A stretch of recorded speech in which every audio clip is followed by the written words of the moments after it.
دنیا میں 4 طرح کے لوگ ہیں، میں اور آپ جتنے یہاں بیٹھے ہیں کسی ایک زمرے میں ضرور ہیں۔ اب ہم نے یہ دیکھنا ہے کہ ہم کس گروہ میں ہیں، کس طبقے میں ہیں۔ فرمایا عبد رزقہ اللہ مالا و علما، پہلا وہ شخص جس کو اللہ نے مال بھی عطا کیا ہے، علم و شعور بھی عطا کیا ہے، فہم و ادراک کی دولت بھی عطا کی ہے۔ فہو یتقی فیہ ربہ، اور وہ اللہ سے ڈرتا ہے۔ علم جو دیا گیا ہے تو تقوی اس کی زندگی کا حصہ ہے، وہ مال کے معاملے میں بہت محتاط ہے۔ وَيَصِلُ فِيهِ رَحِمَ، اور وہ صلہ رحمی کرتا ہے، رشتہ داروں کے حقوق کا خیال رکھتا ہے۔ وَيَعْلَمُ لِلَّهِ فِيهِ حَقًّا، اور جانتا ہے کہ اس مال میں اللہ کا حق کیا ہے، اس کی زکوٰۃ بھی نکالنی ہے، عید آئی تو فطرانہ بھی نکالنا ہے، حج کا موسم ہے تو قربانی بھی پیش کرنی ہے، ضرورت مند حاجت مند میری دہلیز پہ آئیں سوال کریں تو میں ان کے سوال کو پورا بھی کرنا ہے، جو مانگتا ہے اس کو بھی دینا ہے، جو عزت نفس کی وجہ سے مانگ نہیں سکتا لیکن ضرورت ہے اس کی، میں ڈھونڈ کے اس کی دہلیز تک پہنچنا ہے۔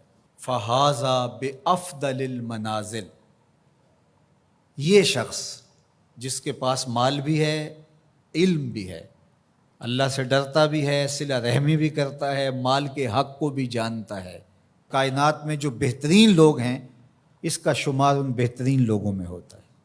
وَعَبْدٌ رَزَقَهُ اللَّهُ عِلْمًا، دوسرا وہ شخص جس کو اللہ تعالیٰ جل شانہ نے علم عطا کیا، وَلَمْ يَرْزُقْهُ مَالًا، لیکن اس کے پاس مال و دولت نہیں ہے، فَهُوَ صَادِقُ النِّیَّۃِ، لیکن بڑا سچی نیت کا شخص ہے۔ یقول، وہ کہتا ہے، لو ان لی مالا لعملت بعمل فلان، اگر میرے پاس مال ہوتا تو جس طرح فلاں شخص نے اچھے کام کیے ہیں میں بھی یہ کام کرتا، میرے پاس مال ہوتا تو میں بھی مسجد تعمیر کروا دیتا، میرے پاس مال ہوتا تو میں مرکز مصطفیٰ کے لیے اپنی خدمات پیش کر دیتا، تجوریاں کھول دیتا، جو کام سالوں میں ہونا ہے مہینوں میں ہوتا، اور وہ سچی نیت سے اگر ہوتا تو کرتا بھی۔ کچھ لوگ ہوتے ہیں کہ نیت کرتے ہیں، جب آ جاتا ہے تو پھر کھسک جاتے ہیں، یہ کھوٹی نیت والے ہوتے ہیں۔ جب مال آتا ہے تو کہتے ہیں نہیں اس مال سے اور مال بنائیں گے پھر مال دیں گے، کچھ لوگ یہ سوچتے ہیں۔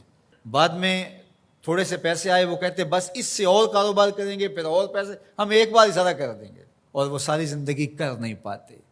اور جنہیں نصیب ہوتا ہے وہ مزدوری کے پیسوں سے بھی 4 آنے پیش کر دیتے ہیں۔ اللہ اکبر۔ تو فرمایا کہ وہ سچی نیت کا ہے، اگر اس کو مال مل جائے تو وہ واقعہ ہی کر دے ایسا۔ تو فرمایا جب قیامت کے دن نامہ اعمال تولے جائیں گے یہ دونوں لوگ برابر ہوں گے۔ تیسرا شخص حضور نے ارشاد فرمایا، وَعَبْدٌ رَزَقَهُ اللَّهُ مَالًا وَلَمْ يَرْزُقْهُ عِلْمًا، تیسرا وہ شخص جس کے پاس مال بہت سارا ہے لیکن علم و شعور نہیں ہے، جہالت کی وجہ سے، علم نہ ہونے کی وجہ سے مال کو صحیح جگہ پہ خرچ نہیں کرتا، اور رب سے ڈرتا بھی نہیں ہے، رشتہ داروں کے ساتھ سلوک بھی اس کا کوئی اچھا نہیں ہے، مال نے اس کو مغرور بنا دیا ہے، اور مال کے حق کو بھی نہیں جانتا، اس مال کو خرچ کہاں کرنا ہے یہ بھی نہیں جانتا۔ فَهَذَا بِأَخْبَثِ الْمَنَازِلِ، حضور نے فرمایا یہ خبیث ترین جگہ پہ کھڑا ہے۔ چوتھا شخص وہ جس کے پاس مال بھی نہیں ہے، جس کے پاس علم بھی نہیں ہے، اور وہ کہتا ہے اگر میرے پاس پیسے ہوتے تو میں فلاں کی طرح عیش و عشرت کرتا، میری بھی موجیں ہوتی، میرے میں کیا کمی ہے، تو وہ اس کی نیت کے ساتھ کھڑا ہو گیا۔ فَوِزْرُهُمَا سَوَاءٌ، اللہ کے محبوب فرماتے ہیں گناہ میں یہ برابر ہیں، یہ بھی اسی کی منزل میں ہے۔ اب میں اور آپ یہ دیکھیں کہ ان 4 میں سے ہم کوئی ایک ضرور ہیں، ہم کہاں کھڑے ہیں۔ اگر پہلی 2 منزلوں میں ہیں، پہلے 2 طبقوں میں ہیں تو شکر کا سجدہ کیجئے، اور اگر دوسرے 2 طبقوں میں ہے تو توبہ کرنے میں دیر نہ کیجیے، رجوع اللہ کیجیے۔ اللہ اکبر۔ تو اللہ کی راہ میں مال خرچ کرنا یہ خوش نصیب لوگوں کا مقسوم ہوا کرتا ہے۔